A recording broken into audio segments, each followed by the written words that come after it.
에베소서 전체가 1장에서 6장까지 있는데 1장에서 3장은 성도와 교회로의 부르심의 이론적인 것, 그 영광을 우리가 살펴보았다면 4장에서부터 6장까지는 실천편이라고 말씀을 드렸고, 그래서 4장 1절은 그러므로 형제들아 복음에 합당하게 생활하자라고 시작을 했습니다. 그러면서 우리의 신앙을 성경의 밑줄을 긋는 삶을 지나서 생활의 밑줄을 긋는 삶에서 우리의 믿음을 증명해 내어야 된다고 그랬고, 우리의 믿음을 증명할 수 있는 첫 번째 현장이 어디라고 했나요? 교회라고 이야기했습니다. 우리의 믿음이 가정과 세상으로 나아가기 전에 교회 안에서 우리의 믿음이 참된 믿음인지를 증명해내는 첫 번째라고 이야기했습니다. 우리의 믿음을 보여주기 위해서 교회 안에 있는 우리 성도들을 향해서 겸손함으로 대해야 하고, 나를 비하시키는 것이 아니라 상대를 높여주고 주님을 높이는 겸손함, 그리고 서로에게 맞추어주는 길들임으로 온유함을 보여줘야 하고, 산모가 아기를 9개월 반 동안 뱃속에서 기다리고 성숙시키는 것처럼 용납하여 오래 참음으로 결국은 성도의 숫자가 아무리 많아도 성령의 하나 되게 하신 것을 힘써 지키는 그런 하나됨을 지켜내는 공동체. 그래서 교회의 하나된 모습을 보고 하나님을 만날 수 있는 교회는 하나님을 보여주는 창문이다 라고 하는 이 설교 1분 만에 할 수 있는 것 지난주 40분 동안 했습니다. 그래서 여러분들이 교회는 하나다 라는 것을 지난주에 우리는 살펴봤고요. 교회가 하나이라면 오늘 7절부터 16절까지는 그 하나된 교회 안에 성도는 과연 어떤 모습이어야 하는가를 설명하고 있는데, 오늘 7절이 이렇게 시작을 합니다. 우리 각 사람에게 그리스도의 선물을 분량대로 은혜를 주셨나니, 이렇게 이제는 하나가 아닌 각 사람의 이야기를 하고 있습니다. 각 사람. 원래 우리 이 개역 개정 우리가 쓰고 있는 한글 성경에는 번역이 되지 않은 원어에 나오는 한 단어가 있어요. 대라고 하는 단어인데, 이건 번역하면 그런데, 그러나 이런 단어입니다. 그러니 앞에 나오는 내용과 반대되는 내용이 시작된다 이 말이죠. 원어의 그 내용을 번역해서 넣으면 그러나 우리 각 사람에게 그리스도의 선물을 분량대로 은혜를 주셨나니, 이렇게 기록되어져야 한다는 거죠. 무슨 뜻입니까? 1절에서 6절까지 교회는 하나다라고 하나를 말하고, 7절부터 반대로 그러나 그 하나된 교회 안의 성도는 각자가 하나님으로부터 받은 은사를 사용해야 한다라고 하는 의미로 기록되어져 있다는 겁니다. 여기서 우리가 주목해야 하는 것은 이 7절에 나오는 선물을 분량대로 은혜를 주셨다 이렇게 나오는데, 이해가 되세요? 하나님께서 선물의 분량대로 은혜를 주셨다, 선물을 분량대로 은혜를 주셨나니, 이게 잘 의미가 안 와닿을 겁니다. 원어를 제대로 이해되도록 재정리해가지고 말씀을 드리면 이런 뜻입니다. 하나님께서 은혜로 각 성도에게 분량에 맞도록 선물을 주셨다 이런 거예요. 그러니까 선물을 은혜로 각 사람에게 주셨다. 자, 우리가 예수를 믿을 때 선물 2개를 받는다고 했습니다. 첫째 선물이 뭐냐면은 구원의 선물입니다. 그렇죠? 이것이 너희에게서 난 것이 아니요 하나님의 선물이다. 영어로 gift라고 그럽니다. 두 번째는 뭐냐면 구원받은 성도에게 하나님이 주시는 선물이 뭐냐면 은사입니다. 은사. 그래서 영어에서 은사를 gift라고 말합니다. 너의 은사가 뭐냐? What is your gift? 이렇게 묻습니다. 그래서 오늘 이 본문 7절의 의미는 하나님께서 각 사람에게 그 은혜에 따라 구원을 주신 것처럼 은혜에 따라 각 사람에게 분량에 맞는 은사를 주셨다 이 말이죠. 여기에서 우리가 하나 더 살펴봐야 하는 것은 은사를 주실 것이다가 아니라 주셨다라고 하는 부정과거 시제로 쓰여지고 있습니다. 이것은 여러분에게 하나님이 언젠가는 은사를 주실 것이다라는 뜻이 아니라 모든 성도에게는 이미 은사를 주셨다라는 뜻이에요. 은사를 알고 있는 사람도 있고, 아직 받은 은사가 뭔지 몰라서 발견해야 되는 사람은 또 있고, 이미 발견을 해버렸는데 쓰기 싫어서 없는 척하는 사람은 있어도 은사가 없는 사람은 없다 이 말이죠. 성경의 말씀에 의하면 이미 구원받은 성도에게 주셨다라고 했기 때문에, 따라서 교회는 하나이지만 교회 안에 성도가 100명이라면 그 100명의 분량에 맞게끔 5달란트, 2달란트, 1달란트라고 할지라도 각 사람에게 은사를 주셨다요, 안 주셨다요? 예, 주셨다요. 주셨다 이 말입니다. 그래서 하나님께서 여러분을 더 좋은, 여러분에게 맞는 교회가 있다면 다른 교회로 보내셨겠지만 세상에서 여러분에게는 가장 좋은 교회가 강중침이기 때문에 이 교회로 부르신 줄 믿습니다. 그리고 부족하기 이를 데 없는 사람인 거야. 여러분도 저도 하나님도 다 아시지만 우선은 여러분에게 꼭 맞는 목사니까 여기에 세워주신 줄도 믿습니다. 여기서 하면 약해버리면 좀 제가 당황스러우니까 감사합니다. 자, 가장 좋은 교회, 여러분에게 있어서는 가장 좋은 교회에 꼭 맞는 목사를 만나도록 해서 하나님이 부르실 때 여러분을 그냥 불러서 예배만 드리라고가 하는 게 아니라 하나인 교회에 각자 다른 성도를 부르실 때 여러분이 우리 교회를 세울 수 있는 은사를 가지고 있다는 거예요. 그래서 여러분이 오셔서 이 은사를 숨겨두거나 아직 모른다고 발견하지 않거나 하지 않고 이미 우리 중에는 오셔서 교사를 하거나 아니면 예배를 돕거나 찬양대를 하거나 오케스트라를 하거나 대표 기도를 하거나 다양하게 선교를 가거나 구제를 가거나 포천을 다녀오거나 조도를 가거나 어디를 가거나 내 은사를 숨겨두지 않고 교회 안에 이미 발견해서 사용하는 분이 있고 사용해야 되나 아직 여력이 안 되어가지고 발견은 어쩌다가 실수로 해버렸는데 그걸 못 발견한 척 시침이 떼는 분도 있고 아직 하고 싶으나 아무리 생각해도 은사가 뭔지 몰라서 못 쓰는 분들, 그분들은 하나님 앞에 맹렬하게 기도해야 됩니다. 하나님, 내 은사를 주셨다고 했으니까 받을 필요는 없는데 발견하게 하여 주옵소서. 성도를 부르실 때는 그냥 부르신 게 아니라 이 교회에 이 부분이 필요하니까 이 은사를 내가 준 그 사람을 부른 거예요. 그래서 100명의 성도가 자기의 받은 은사를 사용하면 자연스럽게 교회는 건강해지고 그 하나 되는 게 그냥 하나 되는 게 아니라 은사를 사용해서 하나됨이 점점 더 강하게 되는 것입니다. 그래서 우리 교회에 오시는 분들 중에 한 분도 은사를 숨겨두거나 묻어두는 분 없이 다 사용하시기를 축원합니다. 왜? 이미 주셨기 때문에. 자, 그게 7절의 내용이라면요, 이제 8절로 넘어가면 8절의 내용이 좀 흥미롭습니다. 해석도 필요하고요. 8절 같이 한번 읽어봅니다. 시작. 그러므로 우리를 그가 위로 올라가셨을 때 사로잡혔던 자들을 사로잡으시고 사람들에게 선물을 주셨다 하였도다. 먼저 여기 보니까 사람들에게, 그게 우리 교회 안에 성도들에게 무엇을? 선물은 다른 말로 은사를 주셨다는 거예요. 우리 교회 안에 여러분 모두에게 하나님은 은사를 다양하게, 100명에게 똑같은 은사 안 주십니다. 다양하게 은사를 다 주셔요. 주셨는데 이건 다 이해하기가 쉬운데 앞구절이 좀 이해하기가 어렵습니다. 그러므로 이르기를 그가 위로 올라가실 때, 그는 누구셔요? 예수님이죠. 위로 올라가실 때라는 건 뭡니까? 십자가에 달리시고 죽으셨다가 부활하신 다음에 승천하시는 장면을 말하는 거죠. 그가 위로 올라가실 때에 그 다음 구절이에요. 사로잡혔던 자들을 사로잡으시고 사람들에게 선물을 주셨다 했을 때 사로잡혔던 자를 사로잡는다는 뜻이 뭔지 모르겠고 사로잡혔던 자가 누군지도 해석이 필요한 거예요. 그래서 많은 학자들 중에 특히 저명한 칼빈이라든지 이런 유명한 주석 학자들의 대부분은 이 사로잡혔던 자를 마귀 사탄이라고 이야기를 하고, 그 외에 또 다른 괄목할 만한 학자들은 사로잡혔던 자들을 성도 또는 은사라고 표현을 합니다.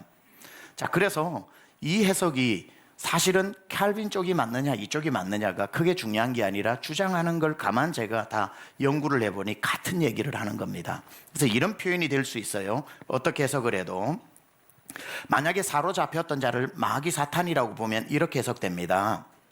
하나님께서 십자가에 죽으시고 사망 권세 깨고 부활하여 영생을 거머쥐시고 그리고 승천하시면서 승리하셨죠. 그러니까 승리하셨으니까 하나님이 승리하실 때는 마귀를 멸하신 거잖아요. 그러니까 마귀를 사로잡으시고 그 손에 마귀가 불법 점령하면서 성도를 거머쥐고 있었죠. 죄사슬로 묶어가지고 종처럼 끌고 다녔죠. 마귀를 사로잡고 그 손에서 성도를 뺏어 오심으로 성도에게 앞으로 교회를 섬기라고 은사를 주셨다, 이렇게 해석할 수가 있고 맞는 해석입니다.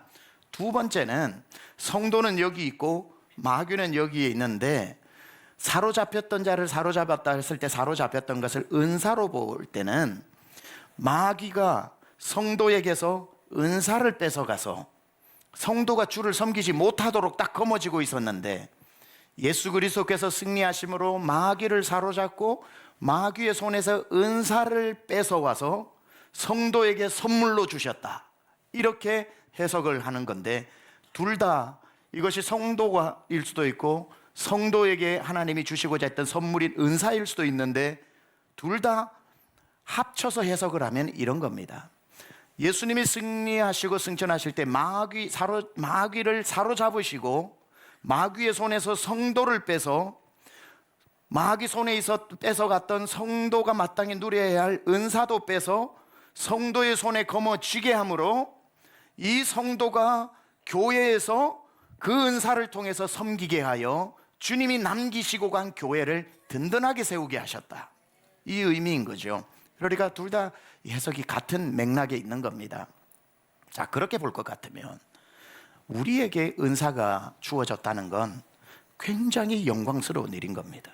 그냥 예수 믿는 사람에게 하나씩 남으니까 하늘에서 하나님이 아무거나 랜덤으로 나눠주시나 보다가 아니라 이 은사가 성도의 나에게 오기까지 예수님 십자가에 피 뿌려 죽으시고 부활하셔서 생명의 주관자 되시고 승리하심으로 마귀를 멸하시고 마귀의 손에 있던 성도와 마귀가 불법 점령하고 있던 그 은사를 다시 빼내어 성도 안에 넣어주셔서 내게 은사가 왔으니 성도에게 은사가 있다는 건 예수 그리스도의 피를 값주고 사서 얻은 것을 주셨다는 거예요. 따라서 성도 안에 내게 은사가 있다는 건 어마어마한 영광스러운 일입니다. 성도가 이 은사를 그렇게 해서 내가 받은 건데 하찮게 여겨서는 안 된다는 뜻이죠. 그 마귀의 손에서 빼앗은 성도에게 마귀에게서 빼앗은 은사를 되돌려 주므로 그 성도가 비로소 교회 안에서 그 은사를 자유롭게 사용함으로 몸된 교회가 든든히 서 나가게 하는 것입니다. 자, 그렇게 해서 교회 안에 여러 역할과 직분들이 있게 되고 성도는 그걸 잘 감당하여 성도가 100명이면 100가지 직분으로 1000명이면 1000가지 다양한 직분으로 잘 섬겨 하나된 교회가 든든히 서 나가는 것, 이게 주님이 그리시는 청사진이죠. 그래서 대표적으로 교회 안의 역할들을 오늘 에베소서 4장 11절에 몇 가지를 소개하고 있습니다. 다는 아니고 몇 가지를 설명하고 있고 흔히 우리가 은사장이라고 할 때는 고린도전서 12장, 로마서 12장, 에베소서 4장을 은사장이라고 하고 다양한 교회 안의 역할 은사들을 설명하고 있는데 그 중에 몇 가지가 오늘 11절에 나오는데 이건 대표성을 띠는 거고 그 외에도 많이 교회 안에 오늘날 있는 것도 바로 교회 안에 다양한 은사입니다. 그래서 11절, 12절을 한번 교회 안에 이런 은사들을 마귀의 손에 뺏어와서 나누어 주어서 성도들이 감당한다는 그걸 여러분 머리에 넣고 같이 봉독합니다. 11절, 12절 시작. 그가 어떤 사람은 사도로, 어떤 사람은 선지자로, 어떤 사람은 복음 전하는 자로, 어떤 사람은 목사와 교사로 삼으셨으니 이는 성도를 온전하게 하여 봉사의 일을 하게 하며 그리스도의 몸을 세우려 하심이라. 자, 교회 안에 어떤 사람은 사도로, 어떤 사람은 선지자로, 어떤 사람은 복음 전하는 자로, 어떤 사람은 목사로, 교사로, 목자로, 예배위원으로, 찬양대로 다양하게 하나님이 세우셨고 이는 성도를 온전하게 하여 봉사의 일을 하게 하므로 그리스도의 몸, 두자로 하면 뭐죠? 교회, 그리스도의 몸. 우리 교회는 이 정도는 아셔야죠. 그리스도의 몸이 뭐라고요? 교회는 그의 몸이라고 그랬잖아요. 에베소서 1장 23절에 그리스도의 몸인 교회가 든든히 세워져 가는 겁니다. 다양한 이 중에 초대교회에 있었던 몇 가지 직분들이 여기에 소개져 나오죠. 사도로, 선지자로, 복음 전하는 자로, 목사와 교사로 다양한 내용이 나오는데 조금씩 살펴봅니다. 어떤 사람은 사도로 이렇게 나오죠. 사도. 여러분, 사도는 오늘날 존재하지 않습니다. 만약에 제가 사도고 여러분에게 사도권을 준다면 그게 신사도 운동이 되는 겁니다. 성경을 잘못 해석하는 거죠. 우리 교회는 신사도 교회가 아닙니다. 그거는 잘못된 사상이에요. 사도는 누구라고 말하냐면은 예수님의 12제자를 사도라고 불렀습니다. 물론 우리가 사도의 마음을 가지고 보냄받은 자라는 뜻이거든요. 그 마음이야 우리 모든 성도가 가지고 있지만, 직분적으로 사도는 초대교회 예수님 12제자에게 가룟 유다가 죽고 난 뒤에 사도행전 1장에 마띠아를 뽑을 때에도 사도의 조건이 뭐냐면은 예수님께서 우리 가운데 출입하실 때 공생애를 전체 같이 보낸 사람과 우리 가운데 들림받는 부활과 승천을 눈으로 본 사람만 사도가 될 수 있었던 거고, 그 중에 마띠아가 이제 12번째 가룟 유다를 대신하여 사도가 되고 사도시대인 거예요. 예수님 마테마가 누가 복음서를 복음시대, 사도행전의 12사도의 행전을 가지고 있는 것을 사도시대, 사도들도 죽고 나면 사도들의 제자가 있어요. 폴리캅이라든지 이런 사람들, 우리가 알고 있는 이 사람은, 폴리캅은 사도 요한의 제자죠. 그러니까 사도의 제자의 시대가 바로 속사도 시대라고 그러고, 대략 2세기경에 활동했던 사도들의 직속 제자들의 속사도 시대. 그리고 속사도 시대가 끝이 나고 난 뒤에 교회가 세워지고 교회가 본격적으로 성령께서 교회를 통해 일하셔서 오늘날까지의 시대를 교회 시대라고 하는 겁니다. 그래서 신약 시대를 복음 시대, 사도 시대, 속사도 시대, 그리고 교회 시대로 구분을 할 때에 사도가 오늘날 존재하는 것이 아니라 교회가 사도권을 계승했다라고 보는 것이 교회학자의 일반적으로 성경의 해석입니다. 따라서 우리에게 있어서는 사도가 따로 필요한 것이 아니라 교회가 보냄받은 곳, 보냄받은 자, 사도의 역할을 감당하고 있다. 이거 여러분 잘 기억하셔야 되고요. 어디든지 사도권 준다고 오라고 어느 기도원에서 부르면 절대로 가지 마십시오. 무조건 거기는 이단입니다. 교회가 사도권을 계승했습니다. 두 번째가, 그가 어떤 사람은 선지자로 이렇게 나옵니다. 예수님 시대 때 선지자가 있었죠. 침례 요한이 선지자였습니다. 마지막 선지자라고 이야기를 하죠. 선지자는 백성 앞에서 잘못된 길을 가르쳐줘서 진리 가운데로 가게 하고, 미래에 일어날 일을 미리 말해줘서 회개하여 그런 일이 일어나지 않도록 하는 것, 또는 일어날 엄연한 사실에 대해서 미리 말해서 준비하게 하는 그런 역할들을 감당했죠. 선지자의 역할이 필요했습니다. 그러나 선지자의 역할 오늘날 필요가 없습니다. 선지자가 있어서도 안 되고요. 선지자의 역할을 무엇이 계승하고 완성시켰는가? 성경이라고 보는 겁니다. 구약 성경 AD 90년 얌니아에서 잠니아라도 하는데 회의에서 39권 완성되어졌고, 신약 성경 27권 AD 397년 카르타고 종교 회의에서 완성되어 정경 66권이 완성되어지고 난 뒤에 성경이 진리의 말씀으로 우리를 인도하기 때문에 죄가 무엇인지도 가르쳐주고 무엇을 조심해야 되는지도 요한계시록을 통해 장차 일어날 미래의 일까지 다 기록되어졌기 때문에 선지자가 나타나서 성경 이외의 이야기를 신탁받아서 하는 것은 매우 위험한 것이고, 여러분 기도원에서 어디에서 봤다 꿨다 들었다 하는 거 여러분 찾아다니지 마시기 바랍니다. 성경이면 충분하고 성경이 선지자의 완성본이라고 생각을 하고 성경의 말씀이면 충분한 줄 믿습니다. 따라서 오늘날 사도와 선지자의 직분은 성취됨으로 소멸되어졌습니다. 그 다음에 세 번째가, 그가 혹은 복음 전하는 자로 이렇게 나와요. 복음 전하는 자는 교회 안에 오늘도 필요한가 필요하지 않은가, 존재할까? 당연히 존재합니다. 교회 안에서 복음 전하는 자는 누굽니까? 바로 여러분 모두입니다. 저를 포함하여 우리 모두는 주님 오실 때까지 땅끝까지 이르러 복음의 증인으로 살아야 하는 복음 전하는 자, 이벤젤리스트, 이게 우리의 직분이기 때문에 이건 여전히 오늘날 교회 안에 유용하고, 그리고 직분적으로도 빌리 그레함이라든지 폴 와셔라든지 뭐 여러 분들, 목회하는 분들이 아니라 전 세계를 순회하면서 복음만 전하는 그러한 분들도 이벤젤리스트 오늘날 존재하는 이유가, 그걸 이단이라고 말하지 않는 이유가 여전히 유효한 직분이기 때문에 그래요. 자, 우리가 살펴보는 것은 그 다음입니다. 교회 안에서 또 직분이 뭐가 나와요? 어떤 사람은 목사와 교사로 삼으셨으니 이렇게 나옵니다. 자, 오늘날 목사와 교사의 직분은 당연히 존재하고 있죠.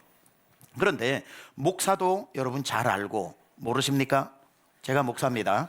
교사도 잘 알고 모르십니까? 지금 아이들 열심히 가르치고 있습니다. 그리고 우리 교회 목자도 목사 겸 교사의 역할을 하고 있습니다. 그리고 그 외에 다양한 은사들을 교회 안에서 많은 직분들을 감당하고 있죠. 그런데 오늘 여기 나오는 목사와 교사를 조금 더 자세히 여러분하고 소개를 하려고 합니다. 이것은 목사도 있고 교사도 있다는 뜻은 아닙니다. 이 본문은 목사와 교사가 아니라 교사인 목사라는 뜻이에요. 그러니까 오늘 이 11절에 나오는 것은 사도, 선지자, 복음 전하는 자, 목사 4명의 교회의 역할을 소개하고 있는데, 목사의 주된 역할이 뭐냐면은 교사의 역할을 한다는 겁니다. 왜냐하면은 이게 우리가 한글 성경으로 보니까 이해가 안 되는데, 원어로 보면은 이렇게 나옵니다. the라고 해서 the 정관사가 나오고요, poimenos라고 해서 교사가 나오고, 카이는 and입니다. and 그 다음에 나오는 게 디다스콜로스라고 해서 교사입니다. 포이메나스가 목사고, 그러니까 데 포이메나스 카이 디다스콜로스라고 해서 정관사 하나에 두 단어가 엔드로 묶이는 겁니다. 이게 무슨 문법적 의미냐면은 정관사가 하나면 한 사람이라는 거예요. 그러니까 영어로 표현하자면은 이렇게 해석되는 겁니다. The teaching pastor, 이런 뜻입니다. teaching pastor, 목사인데 역할이 티칭하는 역할을 한다는 거죠. 그러니까 교사가 있고 목사가 있는 게 아니라, 목사의 주된 역할은 뭐냐면은 가르치는 건데, 강단 위에서는 설교로 말씀을 가르치고 교실에서는 성경 공부로 성도를 가르치는 역할이 목사의 주된 역할입니다. 지금부터 여러분에게 계속 말씀드릴 텐데, 제가 그걸 안 하겠다고 말하는 게 아니라 성경에 나오는 목사의 역할을 정확히 알고, 목사의 역할은 무엇이고 성도의 역할은 무엇이고, 그 역할 분담과 역할 감당을 통해서 주의 몸된 교회가 어떻게 든든하게 서 나가는지에 대해서 한번 말씀을 드려보도록 하겠습니다. 목사가 신방, 전도, 선교 뭐 이런 걸 안 하겠다는 게 아니라 제일 주된 사역이 뭐냐면은 여러분을 설교로, 성경 공부로 계속해서 티칭 패스터가 되어서 가르치고, 결과가 뭐냐면 12절이에요. 12절.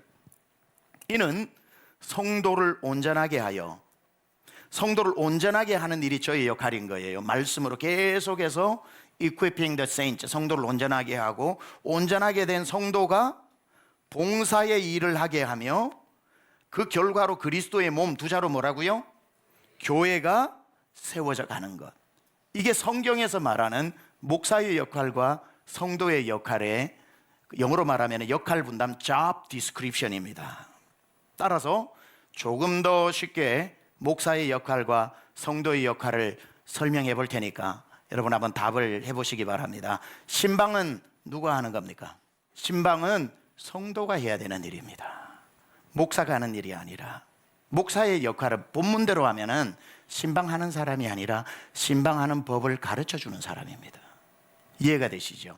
지금까지는 우리는 이랬습니다. 훌륭한 성도, 그리고 훌륭한 목사는, 이런 사람이 훌륭한 성도가 목사라고 했습니다. 어느 성도가 주일날 예배 마치고 난 뒤에 목사님 아무개 집사가 지금 시험 들었나 봐요. 몇 주 전부터 표정이 안 좋아서 주일마다 한 자리씩 뒷자리로 앉더니만 결국 오늘은 교회를 안 나왔는데, 목사님 더 늦기 전에 오늘 바로 목사님 신방 한번 가시면 그 사람 성격에 금방 마음 풀고 올 것 같아요. 한번 가보세요 해서 신방이 필요한 사람을 목사에게 알려주고, 목사는 그래요 하고 손살같이 달려가서 회복시켜서 데리고 오는 게 훌륭한 성도고 훌륭한 목사라고 오해했던 거예요.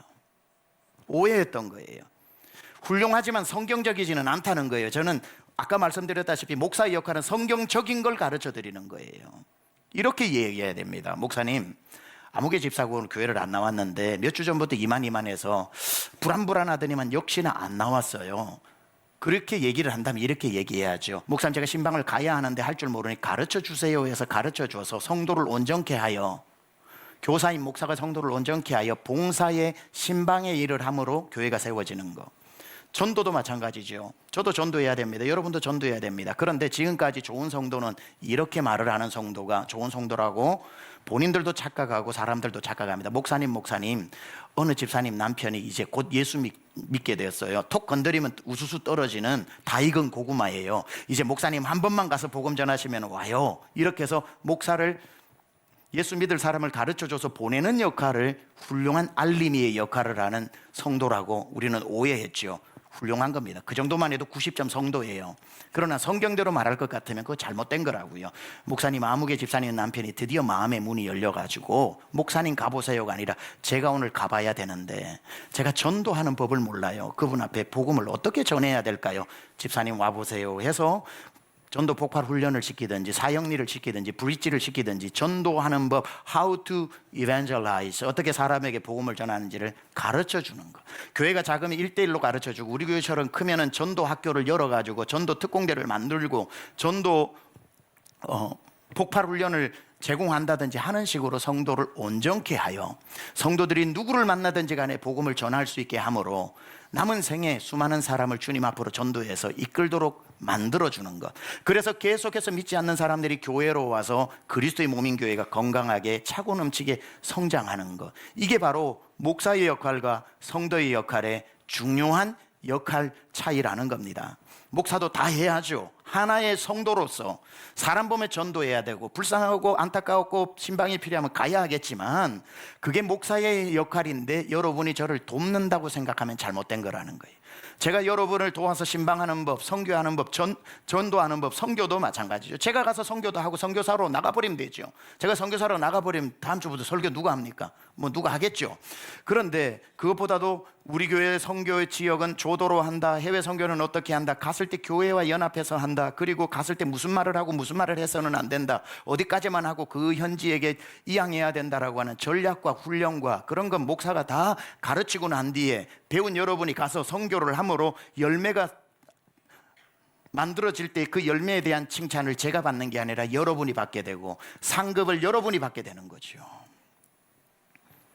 이게 바로 성경적인 정확한 하나의 교회 안에 100가지 하나님께서 성도를 각자 은사로 주신 것은 목사가 그 은사를 개발하게 하여 그 은사대로 봉사해서 그리스도의 몸인 교회가 세워져서 하나인 교회가 든든하게 만드는 것. 이게 주님이 우리에게 명령하신 목사의 역할, 성도의 역할이라는 겁니다. 자, 목사는 모든 성도가 자기를 돕는 사람으로 만드는 것이 아니라 모든 성도를 잘 가르쳐 각자 은사에 맞는 봉사의 일을 하게 하므로 천국 갔을 때 모든 성도가 상급을 받아 누리게 하는 것, 이게 목사의 사명이 되어야 합니다. 그런데 한국 교회에 왜 이렇게 이 모든 성도들과 나누어 가져야 할 사역이 목회자에게 과몰입되어져 있고 과하게 목회자에게 이렇게 쏠림 현상이 일어나게 됐는가? 왜 목사가 이렇게 다 혼자 짊어지고 성도들은 잘하면 잘한다 박수치고 안 하면 왜 우리 목사는 안 해? 이렇게 되어버렸을까? 한 단어 때문에 그래요. 아니, 한 단어가 아니라 한 조사 때문에 그래요. 지금은 아닙니다만은 우리가 사용하고 있는 개역 한글 성경, 지금은 개역 개정 성경을 쓰고 있죠. 개역 개정 전에 개역 한글 성경을 썼습니다. 이건 중국의 물리역을 한국말로 번역한 거고 중국의 물리역은 영국에 있는 RSV를 트랜슬레이트 해서 온 겁니다.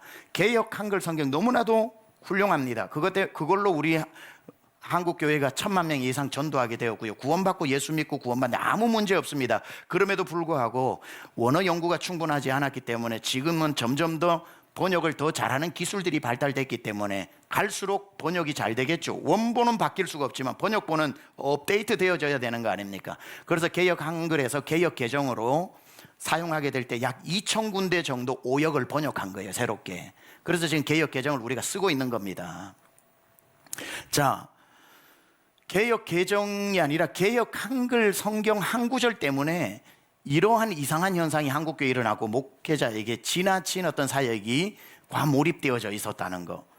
옛날 개역 한글로 12절이 이렇게 번역되어 있었어요. 12절이 목사와 교사로 주셨으니 12절 이는 성도를 온전케 하며 이렇게 번역되어 있어요. 성도를 온전케 하며 봉사의 일을 하게 하며 봉사의 일을 하게 하며 그리스도의 몸을 세우려 하심이라 이렇게 번역되니까 예전에는 다 이렇게 생각하고 배웠던 거예요. 목사는 성도를 온전케도 하고 동시에 봉사의 일도 하고 그걸 다 목사가 해야 되는 것이다 라고 하니까 성도를 열심히 가르치기도 해야 되지만 신방오람 신방, 선교, 전도 이걸 100이면 100가지를 또 동시에 하다 보니까 번아웃이 오게 되는 거예요. 감당을 어떻게 해요? 못하는 거지. 안 하겠다는 건 아니지만 이게 당연하게 여겨졌을 때 이걸 다 해내면 박수받고 못하면 비난받는 이 일 속에서 탈진 현상들이 많이 일어나는 거죠. 근데 공부를 하다 보니까 이 단어 하나가 정말 치명적이게 한국 교회의 교회 안의 성도들을 수동태로 만들어 버렸다는 거예요. 능동태인데. 그래서 원어를 연구하고 번역된 게 멸을 여로 바꾼 겁니다.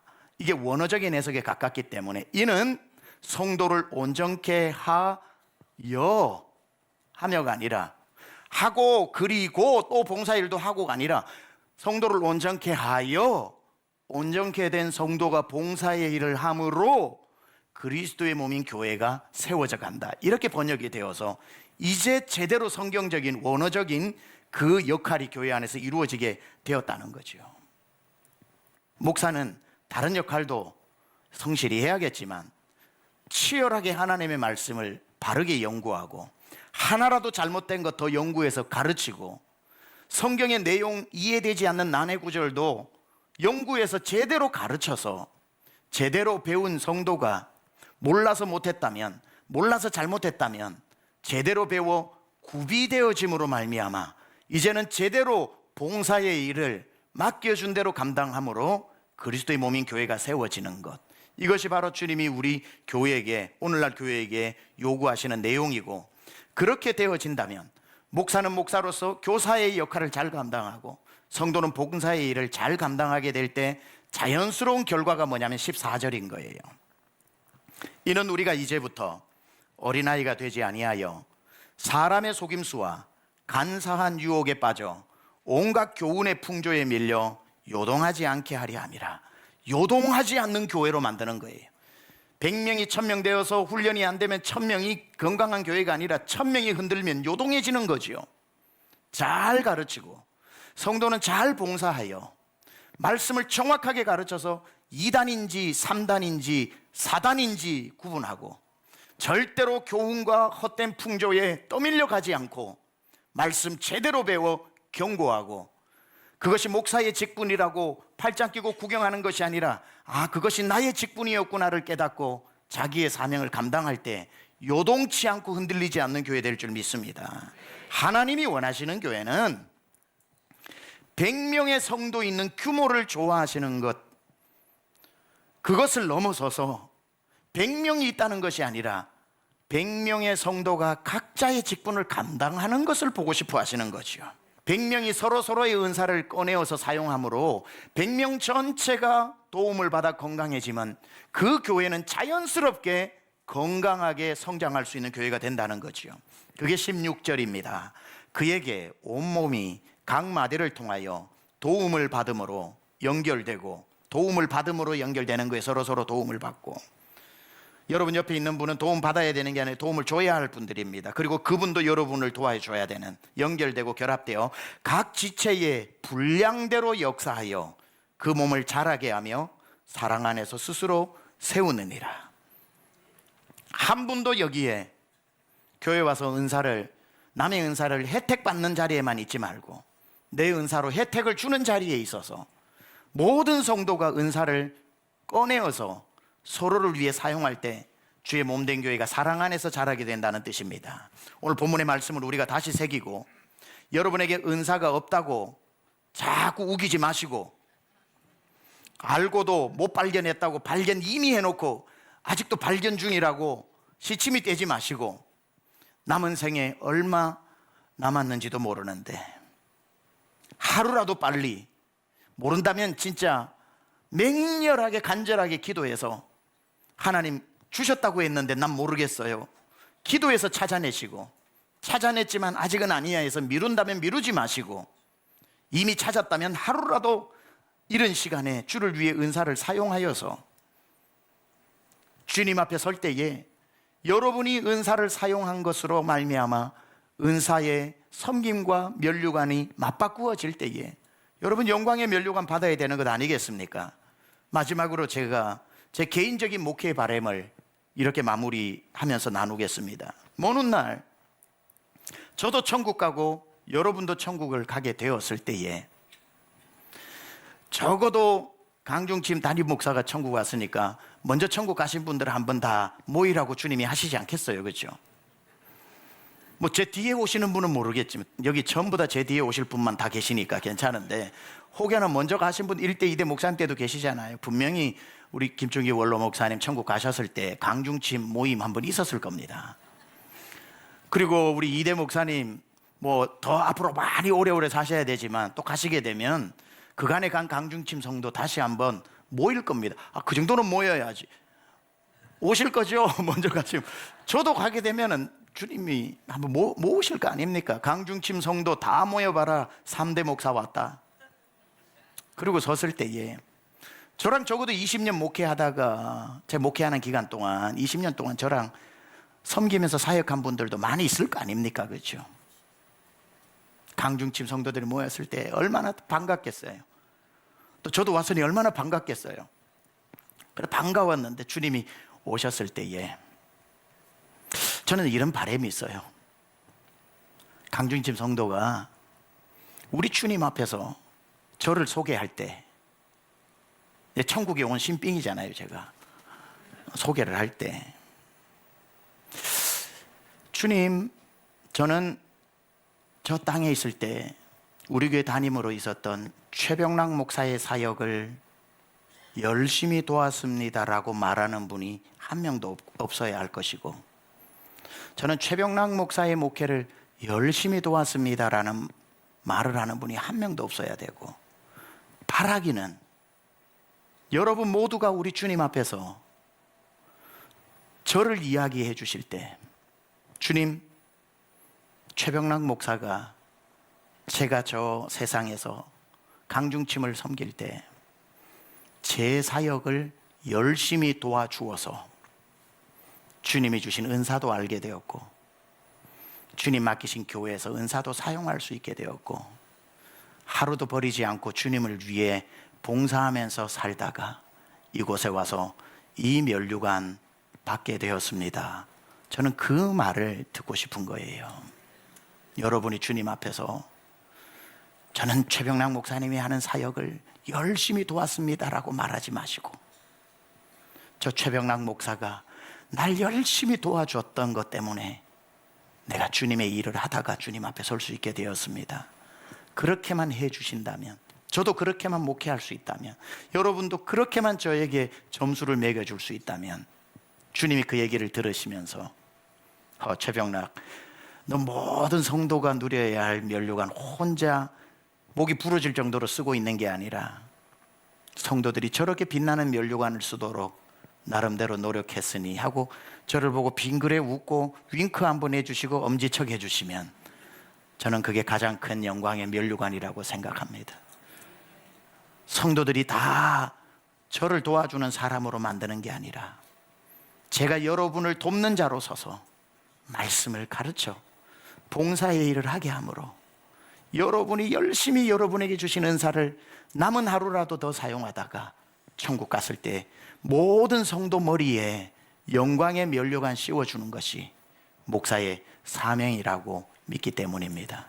저도 여러분도 주신 사명 역할 잘 감당하여 우리 천국에서 강중침 다 모일 때 한 사람도 면류관 없이 만나는 사람 없이 다 빛나도록 아름다운 섬김에 흘린 땀과 눈물이 면류관의 알알이 보석이 되어 찬란한 면류관 쓰고 만나는, 그리고는 저도 여러분도 이제 쓸 만큼 썼으면 면류관 벗어서 요한계시록 24장로처럼 보좌의 어린 양 앞에 드리면서 주님이 하셨습니다.